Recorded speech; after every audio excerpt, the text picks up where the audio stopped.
As often as the X-Men historically interact with the vast Marvel cosmic landscape of alien civilizations, most often when we think of mutants, we're thinking of generally earthbound human-looking characters.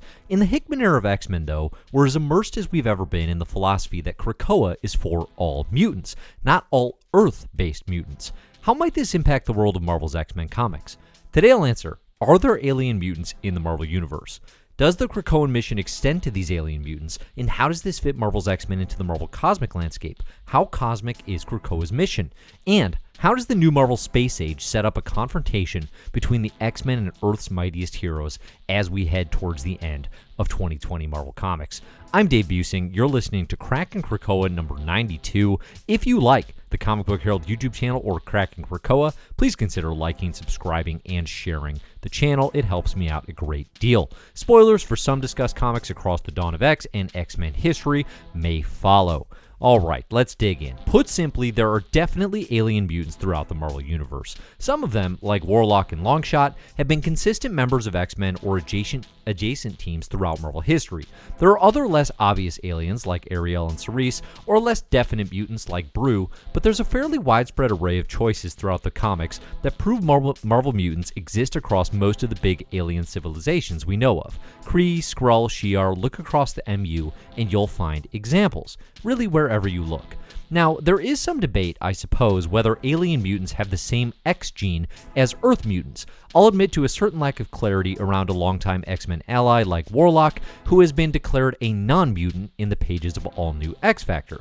But generally speaking, there are at least mutations across the cosmos that are similar in nature to what we see in Earth's X-Men. This includes Ariel in the Fallen Angels, the original Fallen Angels miniseries. We also have Cerise of the Shi'ar, who has played a role in X-Men comics, and even examples from the Negative Zone, right? We've had actually babies born and called mutant in the Negative Zone as recent as X-Men Gold, a series that came prior to House of X and Powers of 10, and we have a far-flung future of Jason Aaron's in Wolverine and the X-Men when future Phoenix, Quentin Quire, surprises Headmaster Logan with all the alien mutants in the galaxy to populate the School of Learning, the Jean Grey School of Learning, right? So we've seen a lot of examples in various comics. One of the most memorable examples proving this comes from the late 90s into early 2000s X-Men introduction of Cadre K, a group of Skrull mutants Professor X takes in and leads for a period of time. In the pages of Maximum Security, Dangerous Planet by Kurt Busiek and Jerry Ordway, we see Professor X lead the K-Class Skrull mutants, Skrulls who had been disposed of for their genetic imperfections by the Skrull Empire without intervention. Cadre K functions very similarly to Silver Age Original 5 X-Men, with Professor X selling them wholesale on the dream of mutant acceptance through acts of selfless heroism towards even those aliens who fear and hate them. It's very much Professor X giving his original dream of peace between humans and mutants, but extending that again to Skrulls on a cosmic scale. It's part of the Ages of Apocalypse alternate realities, so far from a certain future, but there's a lot of interesting potential in Alan Davis's story from X-Men number 98 that connects these same kind of cosmic ideas as well. Davis delivers a Marvel 2099 X future in which mutants across the cosmos have established a secure future. Concepts here, like the Universal X Alliance and X-World, sound very up Hickman's alley. Alan Davis did guest on Giant Size Nightcrawler as artist and storyteller, and Hickman's praise was pretty effusive in working with longtime legend Davis. In Davis's take, quotes, "None are as rife with potential energy as terrestrial mutants. Humanity is still unique in all the universe that way." So there's a distinguishing clarification between Earth mutants and alien mutants, but they still live together in peace and harmony, until Apocalypse reveals this false reality was all his doing and tries to trick them into imbuing him with unheard of celestial energies. It's interesting to retroactively apply what we know about Professor X's role after House of X and Powers of 10 to those comics. With the new Hickman lens, Charles may take in the Skrulls not out of pure altruism, but also out of building alliances across the cosmos. Was he even then preparing for a long game, thinking about mutant survival on the grandest possible scale?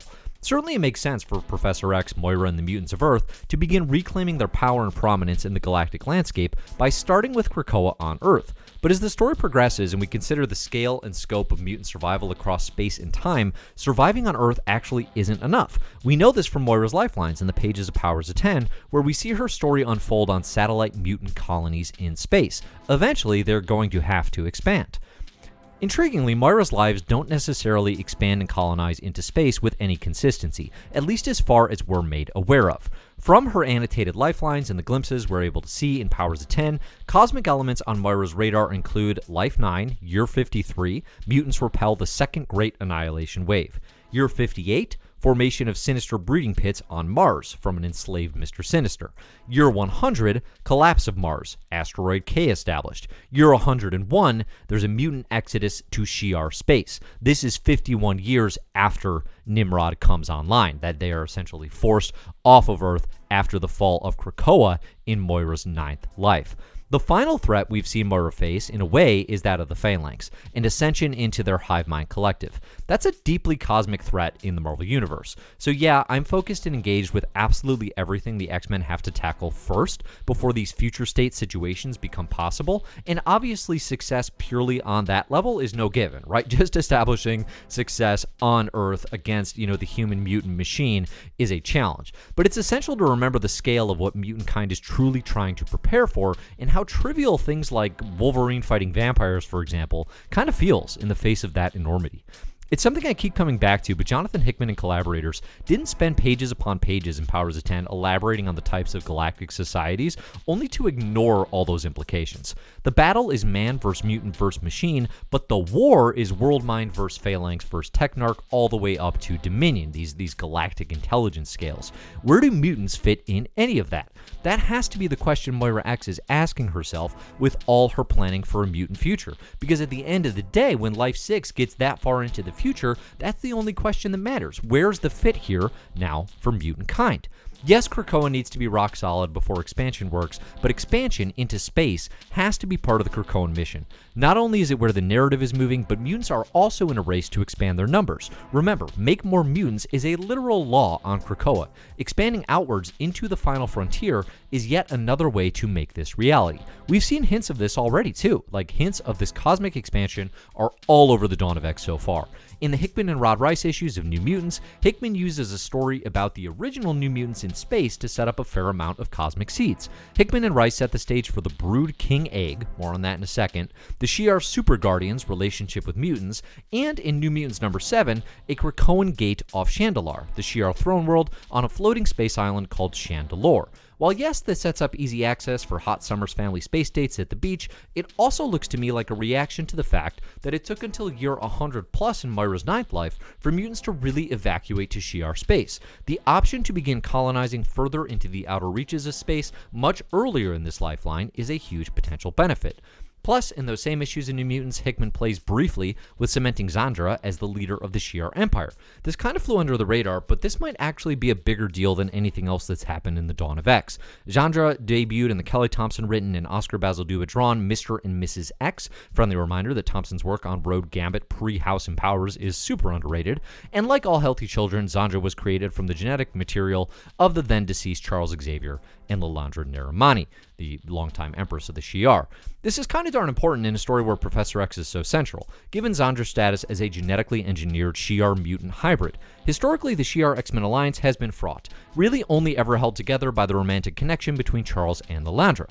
Even with that, it's the Shi'ar that hold Jean Grey accountable for her galactic genocide of the Dabari as Phoenix, and the Shi'ar that are controlled by Cassandra Nova to attack the X-Mansion.